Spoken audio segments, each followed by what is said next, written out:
जय भवानी, जय शिवाजी। आज छत्रपती शिवाजी महाराज यांची जयंती आपण साजरी करत आहोत।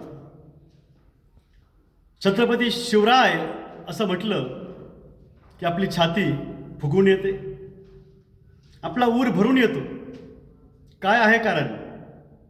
शिवराय म्हटलं की महाराष्ट्र आपल्या डोळ्यापुढे दिसतो, सह्याद्री दिसतो, मावळे दिसतात, हिंदवी स्वराज्य दिसतं।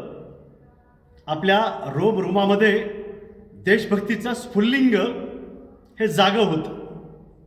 अशी काय जादू आहे छत्रपती शिवराय जय महाराष्ट्र या शब्दांमध्ये की आपल्या अंगावर रोमांच उभे राहतात। स्वराज्य, हिंदवी स्वराज्य स्थापन व्हावं यासाठी एका मातेनं स्वप्न बघितलं। माझ्या पोटी असा पुत्र जन्माला यावा ज्याच्या माध्यमातून हिंदवी स्वराज्य हे स्थापन झालं पाहिजे। फक्त ती माता स्वप्नच बघत नाहीये, तर त्यानुसार पुत्ररत्न प्राप्त झाल्यानंतर त्याला तसं घडवते।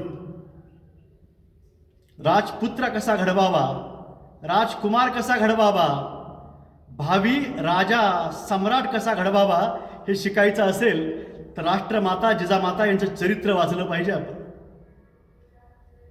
सगळं काही संपलंय असं वाटत असताना त्यांनी हे ठरवावं आणि त्यानुसार करून दाखवावं। जगाच्या पातळीवरची अतिशय अलौकिक अशी ही चरित्रगाथा आहे राष्ट्रमाता जिजामाता यांची आणि छत्रपती शिवरायांची। छत्रपती शिवरायांचं शासन आणणं म्हणजेच त्यांच्याप्रती कृतज्ञता व्यक्त करणं आहे।